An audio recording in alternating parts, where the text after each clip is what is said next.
1051 Hati Nurani yang Bersalah. Amandamu benar-benar tidak menyangka bahwa Charles Mo akan menaruh obat di piringnya. Namun, setelah mendengarkan Charles Mo, dia merasa apa yang dikatakannya masuk akal. Ricky Mo pasti akan segera menemukan Charles Mo. Posisi Charles Mo jauh lebih buruk daripada Ricky Mo, dan Ricky Mo akan segera dapat menemukannya. Karena itu, Charles Mo akan membius Amandamu terlebih dahulu dan membuat pengaturan lain. Adapun kemana Charles Mo akan mengirim Amandamu pergi setelah obat itu diberikan, dia sendiri tidak tahu. Kelopak mata Amandamu semakin berat, dan kepalanya semakin berat. Kesadaran secara bertahap menghilang dan dia pusing, dan dia menyadari bahwa Charles Mo benar-benar telah dewasa, dan bukan lagi Charles Mo yang pengertian dan polos seperti sebelumnya. Charles Mo memperhatikan Amandamu berbaring di atas meja dan memejamkan mata, lalu memanggilnya. Kakak Amanda. Tidak ada respon, benar-benar pingsan. Charles Mo berdiri, pergi ke pintu, membuka pintu, dan berkata keluar, masuk. Ketika suara itu turun, dua wanita tinggi dan kuat masuk. Kedua wanita itu serius, tanpa senyuman. Mereka menghampiri Amandamu dan membungkuk untuk membantunya.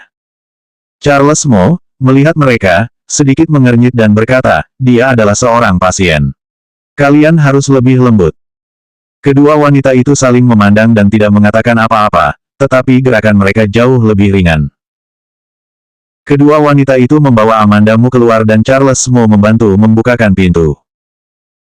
Charles Mo sedang duduk di kamar, melihat ke depan tanpa fokus di matanya. Dia tidak tahu apa yang dia pikirkan. Tak lama kemudian, pintu dibuka. Ketika Charles Mo mendongak, dia melihat Ricky Mo, yang datang ke arahnya dengan wajah muram. Ricky Mo, penuh semangat membunuh, berjalan ke Charles Mo dengan ekspresi kesabaran yang ekstrim dan amarah yang akan meledak. Di mana Amanda? Dalam suaranya, ada suara serak yang sudah lama tidak dia ucapkan setelah dia mencari seseorang. Matanya penuh dengan kejahatan dan dia menatap Charles Mo. Tampaknya jika Charles Mo tidak bisa memberikan jawaban yang memuaskan, kejahatan di matanya akan keluar dan berubah menjadi tindakan. Pada jam-jam ketika Amandamu dibawa pergi oleh Charles Mo, Ricky Mo sudah kehabisan kesabaran. Dia menunggu selama 2 detik sebelum Charles Mo dapat berbicara, sebelum dia meninjunya. Meskipun Charles Mo telah berlatih selama beberapa tahun dan memiliki fisik yang sangat baik, ia dipukul mundur beberapa langkah oleh pukulan keras Ricky Mo. Lebih dari itu, darah memerah keluar dari sudut mulutnya. Charles Mo mengulurkan tangan dan menyentuh tempat di mana dia dipukul oleh Ricky Mo, itu terasa sangat mati rasa dan karena merasa sangat marah sehingga tanpa sadar memukulnya dengan sangat keras. Sepupu, ini pertama kalinya kamu memukulku. Seolah berpikir ini sangat lucu, Charles Mo tersenyum pendek setelah berbicara.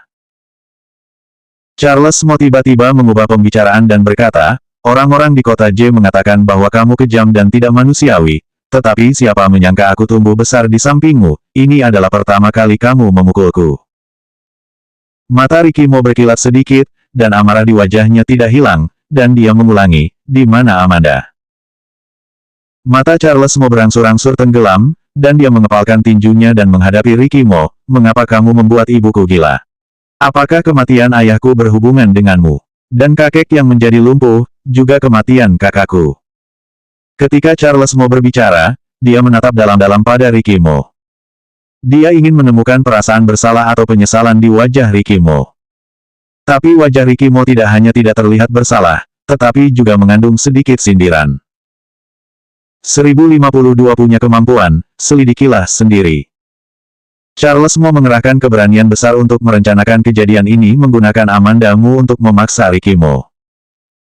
Tapi ekspresi Ricky Mo memberitahunya bahwa dia sepertinya bercanda. Ketenangan yang telah disamarkan sepanjang waktu, rusak saat ini. Charles Mo kehilangan ketenangannya dan berteriak pada Ricky Mo, kamu jawab pertanyaanku.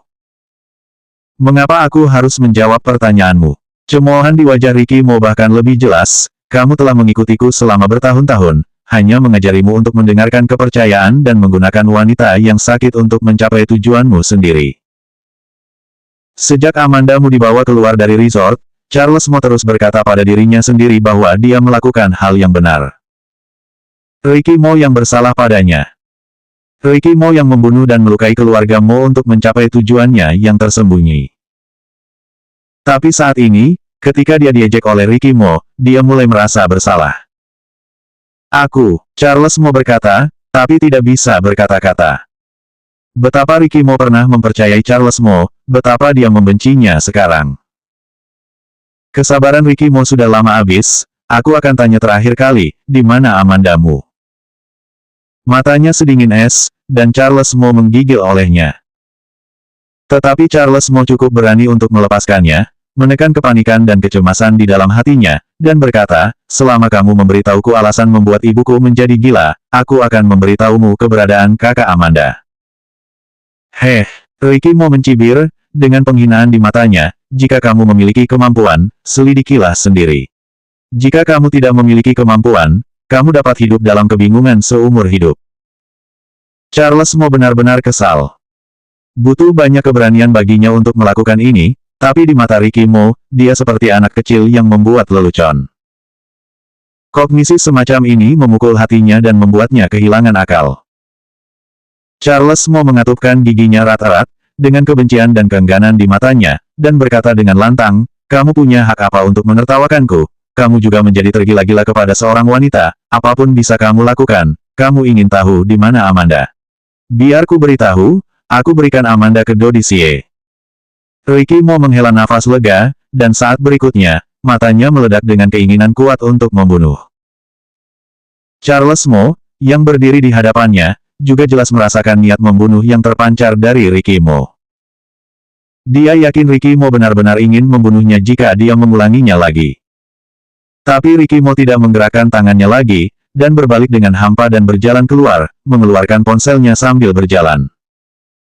Tampaknya dia bahkan tidak repot-repot berbicara dengan Charles Mo. Begitu dia pergi, Charles Mo berjongkok ke tanah.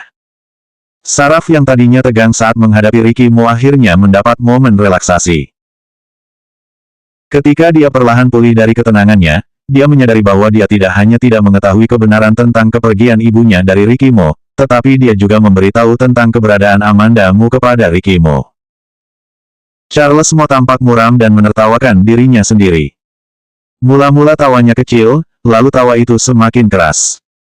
Di mata Ricky Mo, kemampuannya tidak bisa menandingi sehelai rambutnya pun. Ricky Mo bisa mengalahkannya dengan mudah. Tidak hanya rencananya gagal, dia juga kehilangan kerabat terdekatnya di dunia. Walaupun dia dan Gracia Mo memang tidak dekat satu sama lain, namun Gracia Mo adalah ibu kandungnya sendiri. Dia tidak bisa tenang saat mengetahui bahwa Gracia Mo dibuat gila oleh Ricky Mo. Keduanya merupakan orang yang sangat penting baginya. Dia tidak bisa tenang, dan ketika dia sudah tenang, Amanda Mu telah dikirim olehnya. 1053 kelihatannya Nona Mu juga mengenalku. Apakah sudah bangun? Belum. Apakah efek obatnya belum berlalu? Ya, untuk mencegahnya bangun di tengah jalan untuk membuat masalah, dosis obatnya agak besar, tapi harusnya akan segera bangun. Siapkan semuanya, dia akan segera diperiksa setelah dia bangun. Amanda Mu yang masih linglung mendengar percakapan di telinganya. Percakapan menjadi jelas untuk beberapa saat, lalu kabur, dan akhirnya ruangan kembali sunyi. Amanda Mu membuka matanya, dan kepalanya masih sedikit mengantuk. Dia menatap langit-langit sebentar, pikirannya jernih, dan kemudian dia mendengar suara, tit-tit-tit, satu demi satu. Suara instrumen tidak terlalu keras. Itu berirama, dingin dan suram. Dia perlahan menoleh, melihat sekeliling dan menemukan bahwa kamarnya seperti laboratorium. Ini mirip dengan laboratorium yang dibangun Ricky Mo untuk Kenzo Lee. Kemana tepatnya Charles Mo mengirimnya?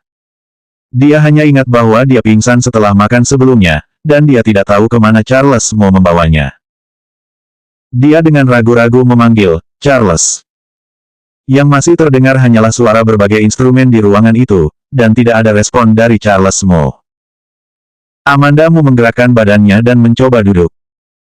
Dia menekan tangannya dengan kuat di papan tempat tidur, menopang tubuh bagian atas, dengan cepat melepaskan satu tangan dan mengambil bantal dan meletakkannya di belakangnya. Ketika tangannya terlepas dan tanpa kekuatan, dia ambruk di atas bantal. Dengan bantal di belakangnya, penglihatan Amandamu menjadi sedikit lebih luas dari sebelumnya. Terdengar suara pintu yang dibuka dari luar. Amandamu tidak bisa melihat lokasi pintu. Pintu harus berada di luar sudut. Segera, seorang wanita berjas putih masuk dari luar. Wanita itu memakai topeng. Melihat Amandamu bersandar di kepala tempat tidur, dia memandang Amandamu, sudah bangun. Sebelum Amandamu dapat berbicara, wanita itu berbalik dan keluar lagi. Meski tidak tahu kenapa dia tiba-tiba keluar lagi, Amandamu tahu dia pasti akan kembali lagi. Benar saja, tidak butuh waktu lama sampai pintu dibuka lagi dari luar. Amandamu melihat ke arah pintu dan melihat sekelompok orang berjas putih mendekat. Pemimpinnya adalah pria paruh baya. Meskipun dia mengenakan jas lab putih dan topeng, dapat dilihat dari rambutnya yang diatur dengan hati-hati bahwa dia adalah orang yang berpakaian sangat bagus. Dengan kata lain, ini adalah orang yang sangat terhormat. Pria itu berjalan ke arahnya dengan suara lembut, "Sudah bangun." Amandamu menatapnya dengan cermat, "Siapa kamu?" Mata pria itu sedikit menyipit, seolah dia sedang tersenyum. Selanjutnya, pria itu melepas topengnya, memperlihatkan wajah lembut yang telah dipendam selama bertahun-tahun. Amandamu membuka lebar matanya, dan berseru, "Dodicie." Dia telah melihat wajah ini di berita, karena Dodicie adalah ayah angkat Ken Zhou, jadi ingatannya sangat dalam. Dodicie kembali tertawa, "Kelihatannya nonamu juga mengenalku, dengan begitu jadi mudah." Otak Amandamu berputar dengan cepat. Apakah kamu yang memberitahu Charles tentang ibunya, dan kemudian membohonginya untuk menangkapku dan mengancam Ricky? Tentang keluarga Mo, Ricky Mo menyembunyikannya dengan baik, dan tidak ada yang tahu tentang itu. Meski tidak dikonfirmasi oleh Dodicie, Amandamu merasa Dodicie pasti tahu. Membohongi. Dodicie menggeleng. Kata ini tidak digunakan secara tepat. Jika dia sendiri tidak mempunyai tebakan itu dalam hati, tidak peduli bagaimana orang lain membujuknya, dia juga tidak akan mungkin percaya. 1054 Tubuh Eksperimen No. 2. Amandamu mencibir, "Aku tidak menyangka itu kamu." Padahal, ini bisa dimaklumi.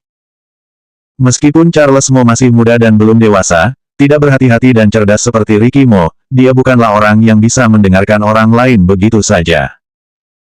Amandamu tertipu oleh kemunafikan Ken Zhou. Ken Zhou adalah anak angkat Dodicie. Setiap gunung lebih tinggi dari yang lainnya. Bisa dilihat kalau Dodicie juga sosok yang luar biasa. Apalagi kabar kematian Dodicie sudah tersebar ke seluruh dunia. Siapa sangka Dodicie sebenarnya belum mati. Senyum Dodicie tetap tidak berubah, "Nonamu tidak perlu terlalu terkejut, kita seharusnya sudah bertemu sejak dulu, tetapi ada kecelakaan di tengahnya." Dia berhenti, sepertinya memikirkan sesuatu yang tidak bahagia, sedikit mengernyit, dan segera mengulurkan lagi, "Namun, meskipun kita bertemu lebih lama lagi, efeknya masih sama." Apa artinya bertemu sejak dulu? Amandamu mendengarkan dia berbicara omong kosong dan memahami maksudnya. Artinya kita ditakdirkan untuk bertemu.